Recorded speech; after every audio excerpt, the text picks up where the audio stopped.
if you actually want to bring down prices, if you actually want affordability, we know the things that make affordability happen here on planet Earth. They are free markets, deregulation, they are free trade, comparative advantage. That's what brings prices down. Now, that's not going to affect everybody equally beneficially. Some people are going to do a lot better than others. Some people, presumably, will be the victims of what Joseph Schumpeter, the economist, called creative destruction. Every time you have a new industry or a more competitive business that comes up, somebody loses in that particular zero-sum game. But the thing about the market is that it has many iterations. And so even if you lose in that particular game, you then get to come back and do it again and become even more competitive. Right? That is why free markets always drive prices down. It's why when there are people out there who are critical of quote-unquote luxury products, we have to understand that everything that you now consider to be a necessity, a staple of your life, was once a luxury product. The food that you eat at your table is significantly more diverse than the food that your great-grandparents ate. Why? Because at one point it was a luxury for rich people, and then it turned out a lot of people wanted it, and there was competition to bring it to the people, and the prices went down. That was true of cars, it's true of microwaves, it's true of centralized air conditioning, it is true of your cell phone. Literally every product that you use was once a luxury product.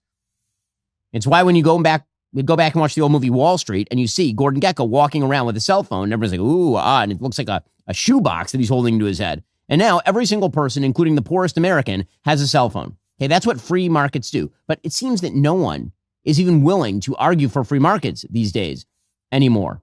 And then why are we surprised when we disappoint? Because if you keep using a screwdriver to try and knock in the nail, you're unlikely to be successful. So there's a lot of angst on the Republican side of the aisle about the state of the economy and also about the Trump affordability issues. Secretary of the Treasury, Scott Bessent, who of course understands capitalism better than I do. Scott Bessent, he says that we are going to bring prices down over the next years and months. I can tell you what we're not going to do is what happened under the Biden administration, where the administration and the media gaslit everyone and said, there's a vibe session, you don't understand how good you have it. And what happened then was we had the worst inflation 40 or 50 years, 22, 23%, but the basket of goods and services for working Americans was up more than 30%. And what we're seeing is we had to stop the increase first. Now we are starting to see prices level off, come down. Gasoline is down, interest rates are down, so mortgages are down, and I think we are making substantial progress on that. And I think over the coming months and the next year, prices are going to come down. The American people are deeply unhappy with our politics right now. Like truly unhappy with our politics. And I think there is a reason for that. And the reason is everyone is lying to them. And they are buying the lies. And then it turns out the consequences of those lies do not result in people awakening. They just result in people turning to the next grifter who walks up the block. I point this out because there's an interesting Wall Street Journal piece today looking at the polling data. Quote, U.S. elections are sending a consistent message. Americans are deeply frustrated with their government's inability to solve problems. The latest example arrived Tuesday in a rebuke of President Trump as voters rallied to Democrats in hopes they can better address affordability and other major challenges. That pushback was delivered just 12 months after the president swept all 7 of the top battleground states in a show of Republican dominance. The rapid-fire swing in fortunes for both parties is the result of a narrowly divided nation quick to throw out elected officials seen as slow to improve their lives. To many Americans, government is literally not working, as evidenced by a federal shutdown that is now stretched into the longest in U.S. history. So if you look at the last couple of decades, control of Congress and the White House has seesawed between the parties significantly more frequently, with the Senate, House, and White House all changing hands 4 times. Propelling the shift is the fact that many voters want bigger changes from Washington. Nationwide in the 2024 election, according to the Journal, roughly 3 in 10 voters said they wanted total upheaval in how the country is run. We'll get to more on this in a moment. First, that weird feeling you get sometimes like you're being watched while you're browsing online? Well, that's because you actually are. Every time you hop on the internet, your service provider can see literally everything you do. And get this, in the US, they can legally sell your entire browsing history. Yep, even that incognito browsing isn't so private after all. Who would have thunk?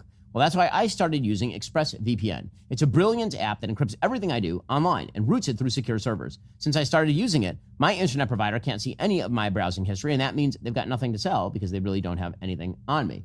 I'm constantly traveling these days. I'm using airplane Wi-Fi and hotel Wi-Fi and coffee shop Wi-Fi. I don't want anybody looking over my shoulder. That's why I use ExpressVPN. Here's what I really love about ExpressVPN. It also hides my IP address. so those annoying data brokers can't build a profile about me to sell to advertisers. Plus, it's incredibly user-friendly. You don't have to be a tech wizard to use it. They've made it so simple, even your kids could figure it out. All you have to do is tap one button to get protected. They've got apps for all your devices. It's rated #1 by CNET, The Verge, and other major tech reviewers. Find out how you can get up to 4 extra months by scanning the QR code on screen, clicking the link in the description box below, or by heading on over to expressvpn.com/Ben Shapiro Show. Now, there is a fascinating graphic that I want to show you about public trust in government, which is now near its historic lows. It is down in the 20% range. Okay, so take a look at this. Okay, back in the mid-1960s, early 1960s, trust in government was very, very high, like up near 80%. And then as government radically grew over the course of the Great Society programs from LBJ, and in the era that followed, the Nixon and Carter era, it absolutely nosedived all the way from almost 80% all the way down to below 30%.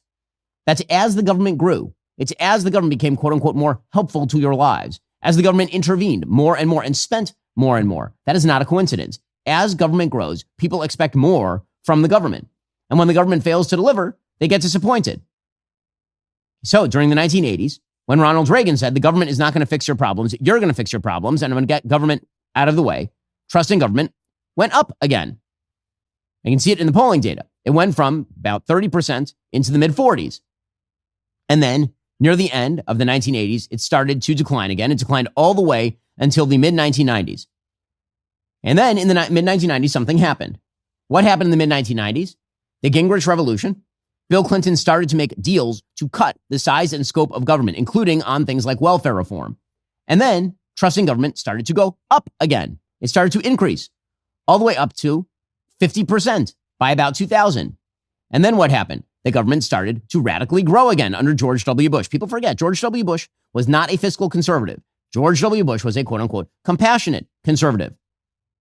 And leaving aside the wars in Iraq and Afghanistan, he spent an awful lot of money. It was he who expanded Medicare Part D. It was he who expanded the No Child Left Behind Act. It was he who did steel tariffs. And the trust in government continued to decline until finally it seemed to crater out around 2010 in the aftermath of the Great Recession at around 20%, and it has been there basically ever since.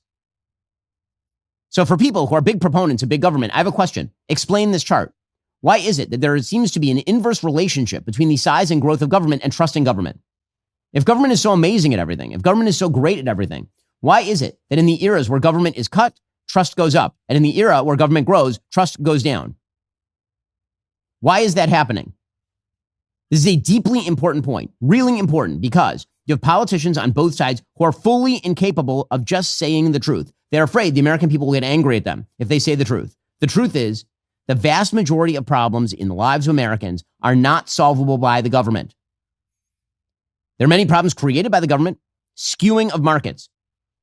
If you look at a chart of the products in American life that have grown more expensive over the course of the last 30 years, and the products that have grown less expensive, significantly less expensive over the course of the last 30 years, something shocking occurs. The products that have grown more expensive are all subsidized by the government.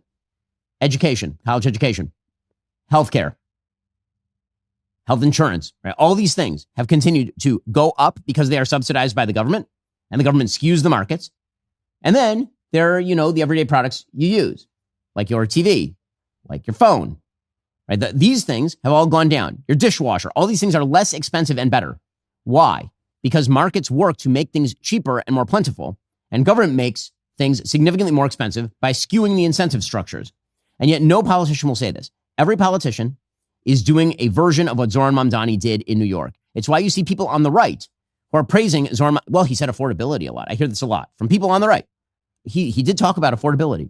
And if President Trump just talks more about affordability, that means that he'll win. No, it doesn't.